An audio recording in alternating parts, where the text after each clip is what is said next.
Stay സാധാരണ മനുഷ്യർ സ്ഥിരം പറയാറുള്ള ഒരു വാക്കാണല്ലോ ദൈവം എന്നുള്ളത്.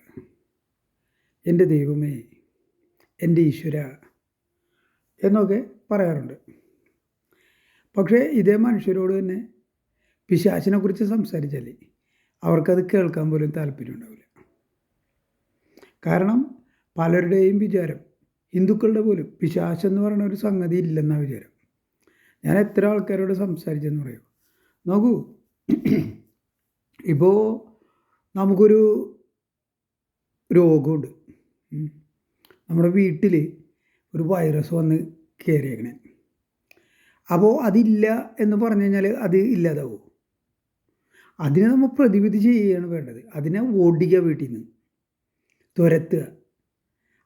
എന്നാൽ മാത്രമേ നമുക്ക് രക്ഷപ്പെടാൻ പറ്റുള്ളൂ. അല്ലാതെ ഉള്ളത് ഇല്ല എന്ന് പറയുന്നതുകൊണ്ട് അതില്ലാതാവുന്നില്ല.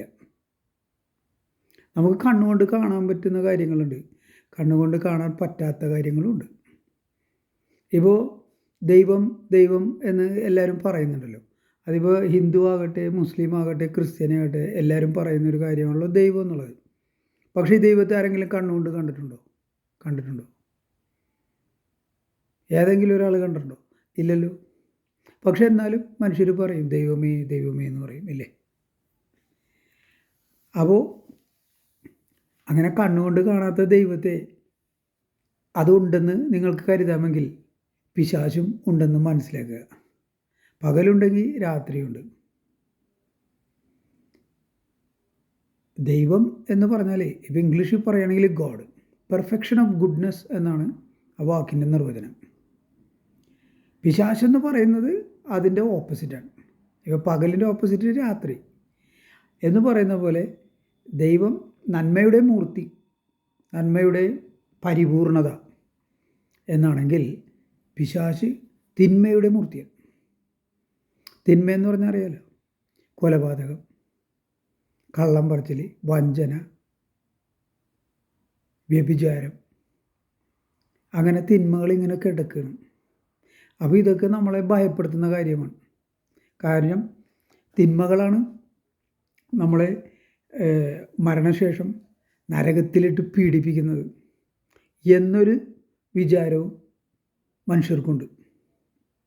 ഈ നരകമുണ്ടോ ഇല്ലയോ എന്ന് ചോദിച്ചാൽ അതിന് എന്താ മറുപടി പറയുക? ദൈവമുണ്ടെങ്കിൽ സ്വർഗവുമുണ്ട്, ദൈവമുണ്ടെങ്കിൽ പിശാചുമുണ്ട്, സ്വർഗമുണ്ടെങ്കിൽ നരകവുമുണ്ട്. ഇങ്ങനെ പറയാൻ പറ്റുള്ളൂ. മരിച്ചു കഴിഞ്ഞിട്ട് നമ്മൾ എങ്ങടെ പോകണമെന്ന് നമുക്ക് ആർക്കും ഒരു പിടിപാടില്ല. ഒരു ശാസ്ത്രജ്ഞനും, ഒരു ആൽബർട്ട് ഐൻസ്റ്റൈനും, ഒരു ഐസക് ന്യൂട്ടനും അതിനെക്കുറിച്ച് യാതൊരു പിടിയില്ല. അതാണ് സത്യം. പിന്നെ അല്പമെങ്കിലും ഈ മരണശേഷം എന്ത് സംഭവിക്കുന്നു എന്നതിനെക്കുറിച്ച് അല്പമെങ്കിലും ഒരു വെളിച്ചം വീശുന്നത് സനാതനധർമ്മമാണ്. കാരണം അവിടെ പറയുന്നത് ബന്ധുജനങ്ങളൊക്കെ ശ്മശാനം വരെ വരുന്നു. ഇപ്പോൾ മരിച്ചു കഴിഞ്ഞാൽ നമ്മളെ ശ്മശാനത്തെക്കാളുള്ള കൊണ്ടുപോകുന്നത് ദഹിപ്പിക്കാനുണ്ട്. അപ്പോൾ അവിടെ ജഡം ചിതയിൽ വെച്ച് കത്തിക്കുമ്പോൾ കുറച്ച് നേരം അവിടെ ആൾക്കാർ, മക്കളും ഭാര്യയോ അല്ലെങ്കിൽ ബന്ധുക്കളൊക്കെ നോക്കിക്കൊണ്ട് നിൽക്കും. എന്നാൽ ആ ജഡം മുഴുവനും കത്തിത്തീരണവരെ നിൽക്കത്തില്ല. കുറേ കഴിയുമ്പോൾ ആൾക്കാർ കുറച്ച് നേരം നിന്നിട്ട് ആൾക്കാർ പിരിഞ്ഞു പോകും. അതവിടെ കത്തിക്കൊണ്ടിരിക്കും. അപ്പോൾ നമ്മളെ സത്യത്തിൽ ഇതാണ് നമ്മുടെ അവസ്ഥ, ഇല്ലേ? നമ്മളെ ശ്മശാനം വരെ മാത്രമേ ഈ നമ്മൾ മോനെ പാലെ തേനെ എന്നൊക്കെ വിളിക്കുന്ന ആൾക്കാർ പോലും നമ്മുടെ കൂടെ വരുള്ളൂ. നമ്മൾ എത്ര സ്നേഹിക്കുന്ന ആളാണെങ്കിലും അയാൾ നമ്മളെ മരണത്തിൽ നമ്മുടെ കൂടെ വരാൻ പോണില്ല. അയ്യോ മരിച്ചുപോയി, സങ്കടം ഒരു മുതലക്കണ്ണീര് പൊഴിക്കുമെന്നല്ലാണ്ട് ആരും മരണത്തിൽ നമ്മുടെ കൂടെ വരാൻ പോണില്ല. കൂടെ വരുന്നത് നമ്മുടെ കർമ്മഫലം. നമ്മൾ ഈ ശരീരത്തിലിരിക്കെ നമ്മൾ എന്തെല്ലാം കർമ്മങ്ങൾ ചെയ്തോ അതിൻ്റെ ഫലം മാത്രമാണ് നമ്മളെ പിന്തുടരുന്നത് എന്നാണ് സനാതനധർമ്മം പഠിപ്പിക്കുന്നത്. അപ്പോൾ അതിലൊരു ന്യായമുണ്ട്. കാരണം നമ്മളിവിടെ ആരെയൊക്കെ ദ്രോഹിച്ചിട്ടുണ്ട്. അപ്പോൾ അതിൻ്റെ ഫലം നമ്മൾ അനുഭവിക്കണ്ടേ? ഇപ്പോൾ ഇതാണ് ബേസിക്കായിട്ടുള്ള കാര്യം. ഇതാണ് എനിക്ക് സംസാരിക്കാനുള്ളത്. ദൈവമുണ്ട്, ഈശ്വരനുണ്ട് എന്ന് കരുതുന്ന ആൾക്കാരോട്, നിരീശ്വരവാദികളുണ്ട്. അവർക്ക് ദൈവവും ഇല്ല, പിശാചുമില്ല. അവരോട് എനിക്കൊന്നും പറയാനില്ല, പറഞ്ഞിട്ട് കാര്യമില്ല. വെറുതെ മനുഷ്യൻ്റെ ടൈം വേസ്റ്റാക്കാം, എനർജി വേസ്റ്റാക്കാം എന്നല്ലാണ്ട് യാതൊരു പ്രയോജനമില്ല. അപ്പോൾ ഈശ്വരനുണ്ട്, ഒരു ശക്തിയുണ്ട്, ഒരു അദൃശ്യ ശക്തി ഉണ്ട് എന്ന് കരുതുന്ന ആൾക്കാരോടാണ് ഞാൻ സംസാരിക്കുന്നത്. അപ്പോൾ ഈ പിശാചിനെ കുറിച്ചാണല്ലോ ഞാൻ പറഞ്ഞുകൊണ്ടിരുന്നത്. അതായത് തിന്മയുടെ മൂർത്തി എന്ന് പറയുമ്പം മനുഷ്യന്മാർക്ക് പേടിയാണ്. ദൈവം എന്ന് പറയുമ്പോൾ ആൾക്കാർ പേടിയില്ല. കാരണം ദൈവം എന്ന് വെച്ചാൽ നമ്മളെ ഉപദ്രവിക്കില്ല. പിശാചെന്ന് വെച്ചാൽ ഉപദ്രവിക്കുന്ന സാധനമാണല്ലോ. ഉപദ്രവം മാത്രം, മറ്റുള്ളവരെ ദ്രോഹിക്കുക. തിന്മയെന്ന് പറഞ്ഞാൽ എന്താണ്? What is sin? സിൻ എന്ന് വെച്ചാൽ പരോപദ്രവമാണ്. ഇപ്പോൾ കൊറോണ വൈറസ് നമ്മുടെ ശരീരത്തിൽ പ്രവേശിച്ചാൽ എന്താണ് സംഭവിക്കുക? നമ്മൾ ശ്വാസം മുട്ടും, ചുമ വരും, ഭയങ്കര പ്രശ്നങ്ങളല്ലേ. പിന്നെ ഉപദ്രവമാണത്. ആ വൈറസ് ഉപദ്രവം മാത്രം തരുന്നൊരു സാധനമാണ്. മനുഷ്യനെ ശ്വാസം മുട്ടിച്ച് കൊല്ലുന്ന സാധനമാണത്. അപ്പോൾ അതുപോലെയാണ് പിശാച്. അപ്പോൾ കൊറോണയെ മനുഷ്യർ പേടിക്കില്ലേ, കൊറോണ വൈറസിനെ? അതേപോലെ തന്നെ പിശാചിനെ നമ്മൾ ഭയപ്പെടണം എന്നാണ് ഞാൻ പറയുന്നതിൻ്റെ പൊരുൾ. പിശാചാണ് നമ്മുടെ ജീവിതം വഴിതെറ്റിച്ച് വിടുന്നത്. പിശാചാണ് എല്ലാ തിന്മകളുടെയും മൂലകാരണം. പിശാചാണ്.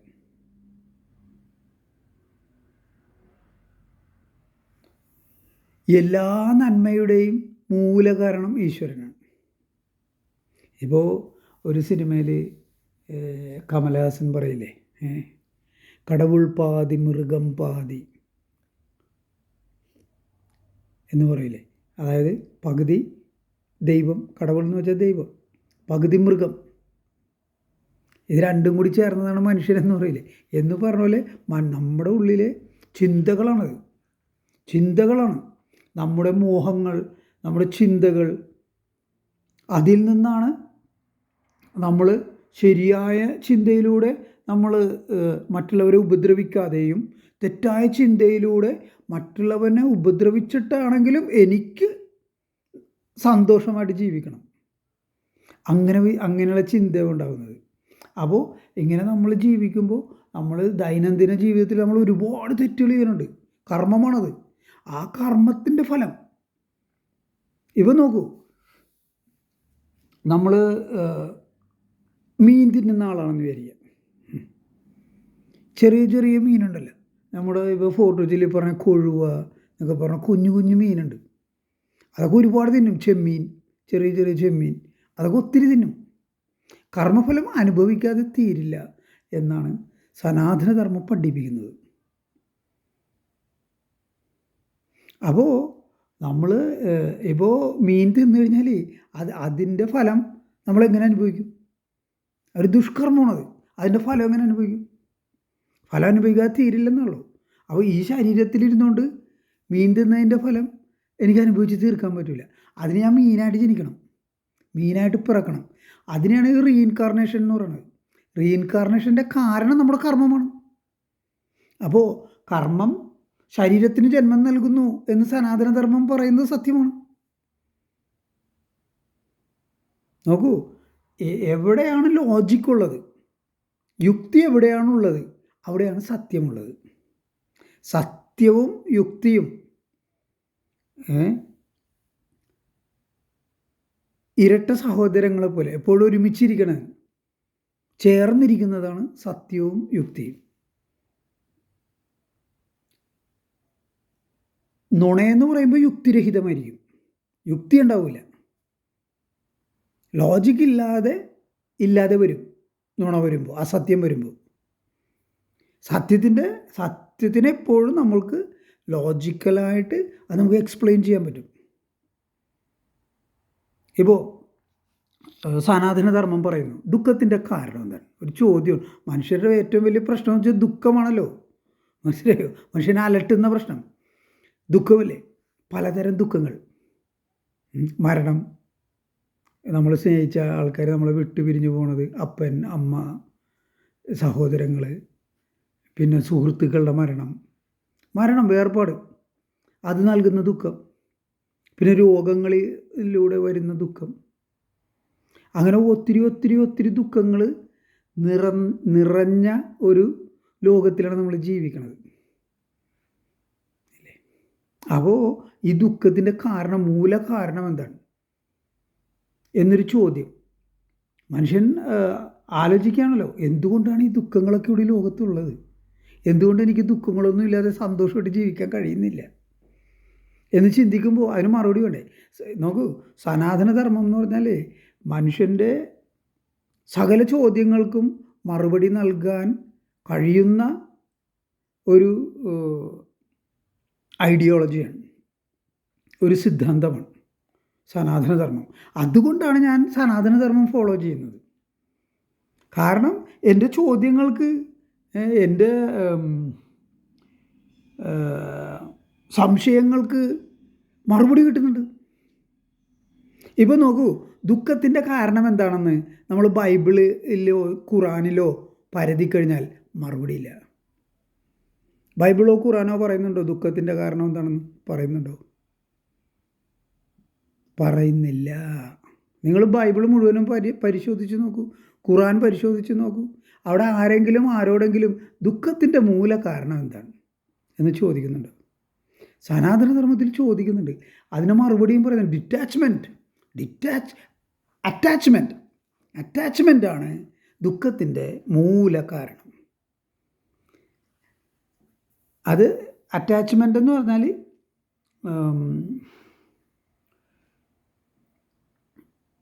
ഇപ്പോൾ ചുരുക്കി പറയണമെങ്കിൽ ഞാനെന്നും എൻ്റേതെന്നും ഉള്ള വിചാരം, അതാണ് അറ്റാച്ച്മെൻറ്റ്. അറ്റാച്ച്മെൻ്റ് എന്ന് വെച്ചാൽ ഒന്ന് മറ്റൊന്നുമായിട്ടുള്ള സംഘം, ചേർന്നിരിക്കൽ. നോക്കൂ, സനാതനധർമ്മം പറയുന്നത് ആത്മ അനാത്മ നിത്യ അനിത്യ വസ്തുവിവേകം എന്നാണ് പറയുന്നത്. അതായത് നിത്യമായിട്ടുള്ളത് എന്താണ്, നിത്യമല്ലാത്തത് എന്താണ്, ഇത് തമ്മിൽ വേർതിരിച്ചറിയാനുള്ള വിവേകം.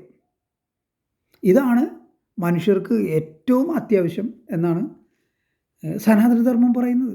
ഇത്തരം കാര്യങ്ങളൊന്നും ബൈബിളും ഖുറാനും പറയുന്നില്ല. പിന്നെ എന്തിനാണ് ഇത് മതഗ്രന്ഥം? എന്താണ് നിത്യം?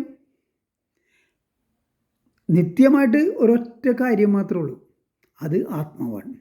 ആത്മാവ് മാത്രമാണ് നിത്യം, എല്ലാ കാലവും നിലനിൽക്കുന്നത്. ഇപ്പോൾ നോക്കൂ, നിങ്ങൾ എൻ്റെ ഫേസ് കാണുന്നു. ഇതേപോലെ തന്നെ ഞാൻ എൻ്റെ അപ്പൻ്റെ മുഖവും കണ്ടിട്ടുണ്ട്, പക്ഷെ ഇപ്പോൾ കാണുന്നില്ല. അപ്പം മരിച്ചുപോയി. എൻ്റെ അപ്പൂപ്പനെ ഞാൻ കണ്ടിട്ടുണ്ട്, എൻ്റെ വളരെ തീരെ കുഞ്ഞായിരിക്കുന്ന സമയത്ത്. എനിക്കൊരു 3-4 വയസ്സ് 5 വയസ്സ് വരെയൊക്കെ അപ്പൂപ്പനുണ്ടായിരുന്നു, പക്ഷെ ഇപ്പം ഇല്ല. എങ്ങനെയാണോ അപ്പനില്ലാതെ മാഞ്ഞു പോയത്, അപ്പൂപ്പൻ മാഞ്ഞു പോയത്, അതുപോലെ തന്നെ ഞാൻ ഇപ്പം നിങ്ങളോട് സംസാരിക്കുന്ന ഞാനും മാഞ്ഞു പോകും, മറഞ്ഞു പോകും, മരിച്ചു പോകും. ഈ യാഥാർത്ഥ്യം ഉൾക്കൊള്ളുക എന്നുള്ളതാണ്.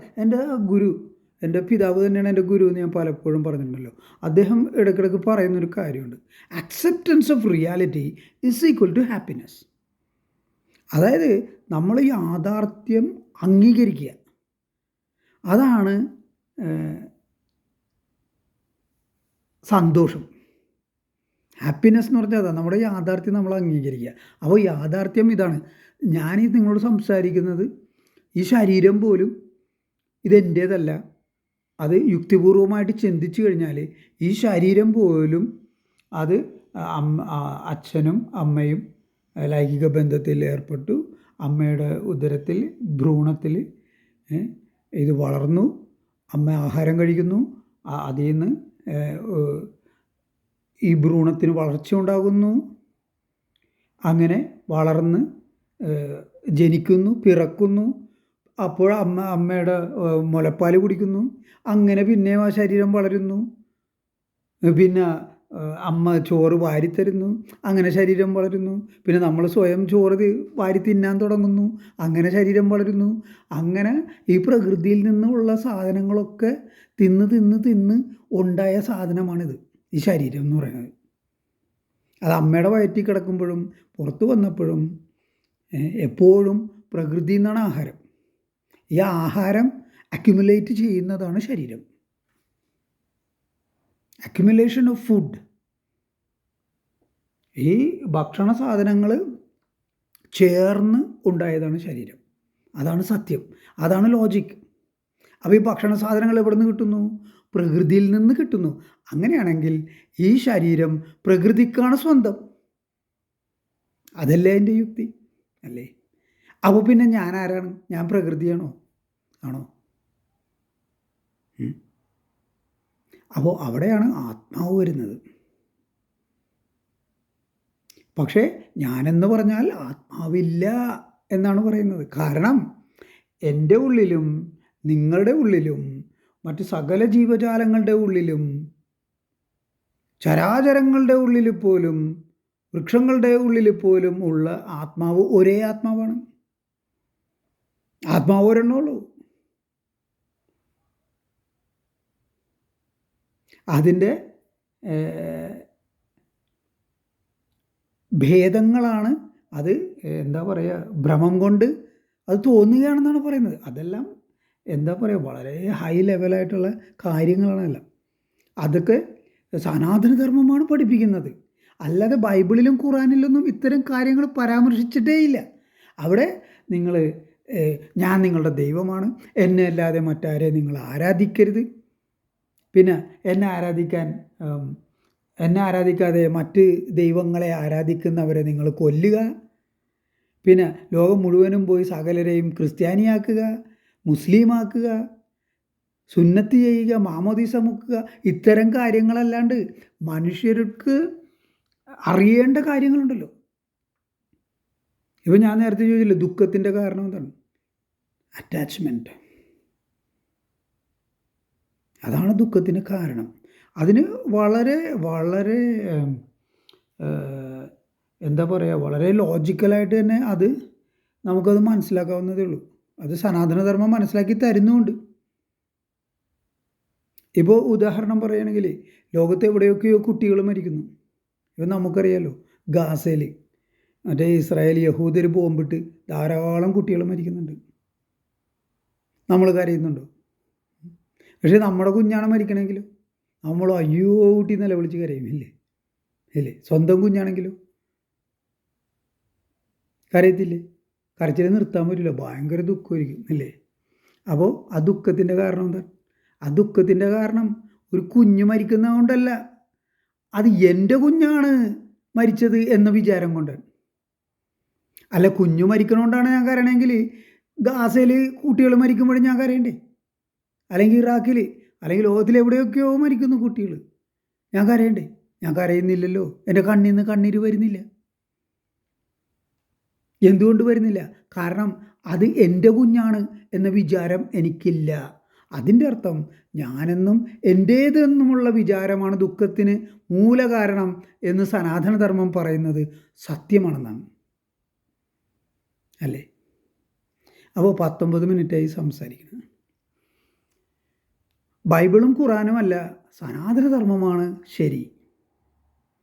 ബൈബിളും ഖുറാനും കൗണ്ടർ ഫീറ്റാണ്, കള്ളനോട്ടാണ്. ശരിക്കുള്ള മൂല്യമുള്ള നോട്ട് സനാതനധർമ്മമാണ്. നമസ്തേ, ഹർ ഹർ മഹാദേവ്. നമുക്ക് വീണ്ടും കാണാം. നമസ്തേ.